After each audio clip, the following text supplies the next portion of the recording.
Voltamos ao último bloco da nossa entrevista com a bióloga, doutoranda em Ciência e Ecologia pela Universidade de São Carlos e Hull, na Inglaterra, Yara da Costa Souza. O que é essa análise forense ambiental? Então, é esse conjunto de técnicas em que você tenta ver, por exemplo, quando teve o acidente de Mariana, todo mundo perguntava, mas e qual o efeito? Não, mas realmente, assim, o que vai acontecer com a cadeia trófica, com todo o ecossistema? E ficou vazio. Ninguém conseguiu te dar essa resposta. Então, nesse momento, a análise forense ambiental entra. Por quê? Eu consigo fazer um conjunto de técnicas geológicas, do ecossistema, de efeito biológico, falar, olha, os efeitos para o ecossistema vão ser exatamente esse daqui, o efeito para as espécies vai ser esse, então, olha, a multa que eu estou te estabelecendo é porque para eu corrigir esses efeitos, eu vou precisar de X dinheiro em pesquisa, vou ficar 10 anos estudando. Então, é muito mais direcionado e muito mais fiel. Um reparo do dano causado, né? Exato, mas você sabe o dano. Sim, né? Aí então, identifica e quantifica. Exato. Então, ele foi baseado na análise forense na perícia, né, criminal, só que nesse caso é muito difícil você identificar a fonte de uma indústria.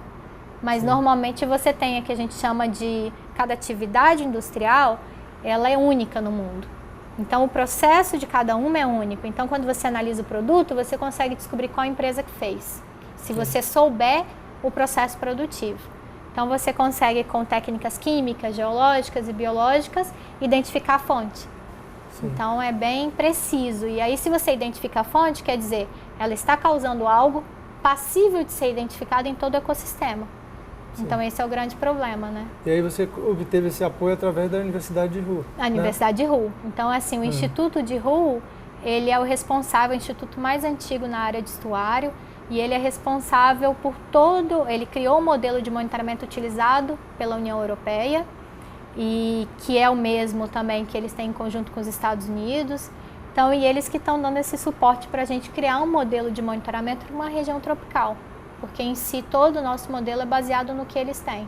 Agora, Yara, como você conseguiu essa façanha, não só de fazer um trabalho tão bonito, mas de conseguir o recurso necessário para que fosse implementado, chegasse a esses resultados que você já está obtendo? Então, a pesquisa, eu acho que a pesquisa ela não tem fronteira, né? Então, se você tem um bom trabalho e você tem uma boa motivação, você consegue apoio.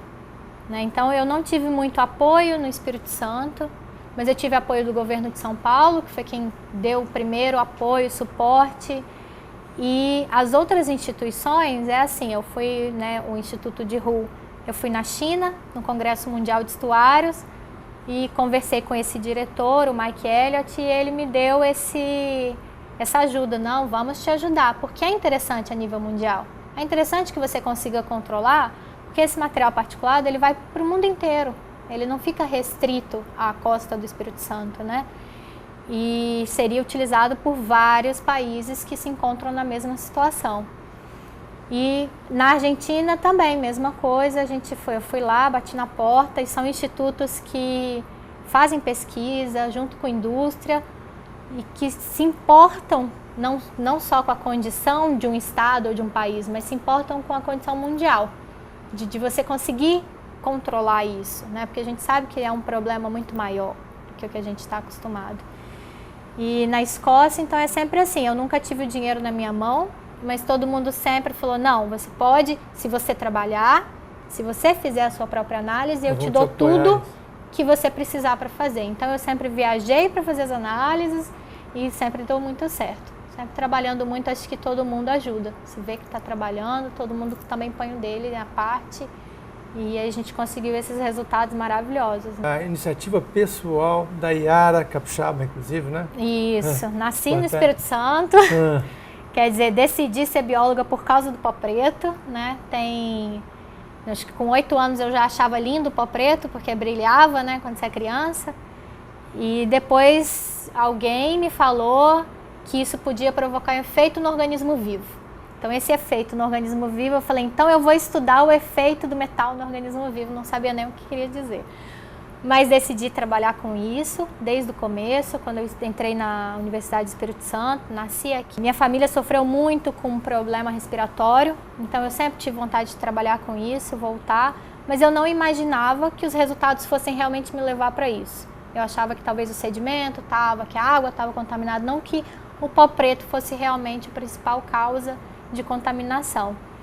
E acabei, pela falta de apoio na pesquisa aqui no Espírito Santo, indo para São Paulo, porque a gente tem uma agência de pesquisa muito forte, e porque as universidades de lá, a FAPESP, e as universidades de São Paulo, elas têm uma qualificação melhor, né, de acordo com a CAPES, com o Conselho, né, de Educação Superior.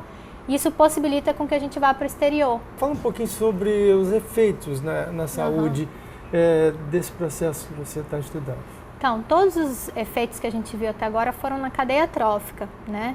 Então, o próximo passo, essa é a nossa próxima etapa, é pegar toda essa fonte, porque agora a gente tem certeza da fonte, e expor a cultivo de célula humana. Então, você compra num banco de células a célula que você quer. Nesse caso, a gente escolheu as células de pulmão humano. Então, a gente vai pegar essas células de pulmão humano e expor ao material particulado. Então, essas partículas diminutas, né, as nanopartículas, que a gente sabe que tem essa passagem livre. Então, para eu ter certeza do que causa no ser humano, eu preciso fazer essa exposição. E, idealmente, seria trabalhar com pessoas que moram em Vitória. Né, mas pelo comitê de ética, pela dificuldade de trabalhar com o ser humano e tudo, então até hoje a gente se limitou à cadeia trófica e agora ao cultivo de célula humana, né, in vitro.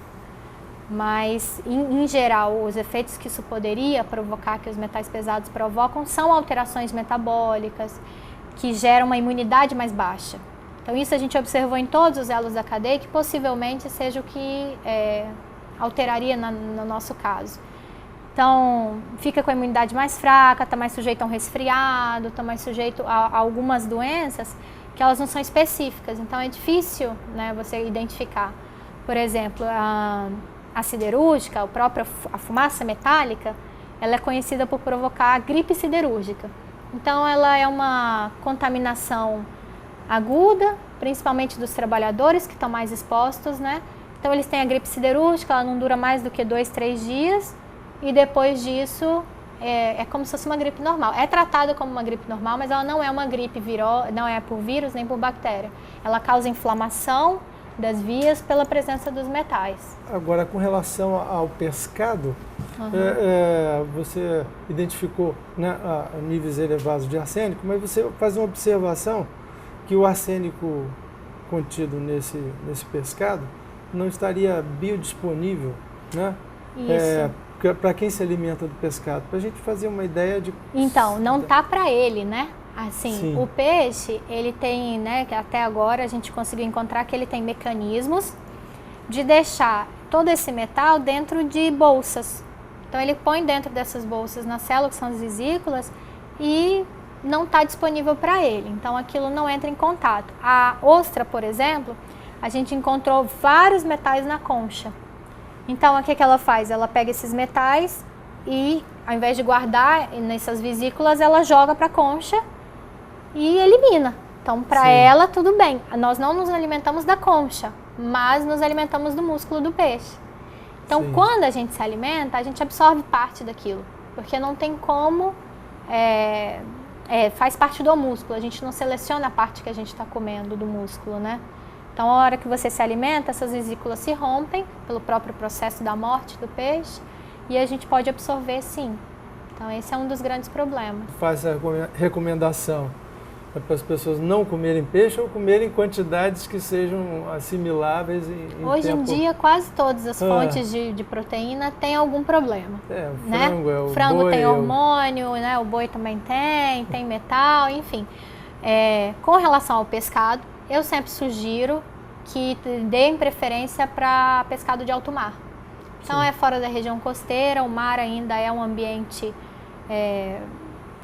que dilui bastante toda a contaminação. Então, peixes de alto mar, até pela mobilidade deles, que é muito alta, então eles vão a distâncias grandes e se distanciam de toda a contaminação da costa. Você pode exemplificar alguns peixes de alto mar assim?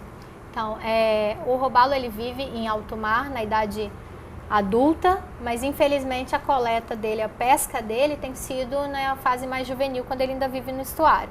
Então, o atum é um peixe de alto mar, que né, existe o consumo. O salmão, apesar de muita gente comer salmão, ele é cultivado né, no Chile, em pisciculturas, então ele sofre o mesmo processo da criação de gado também.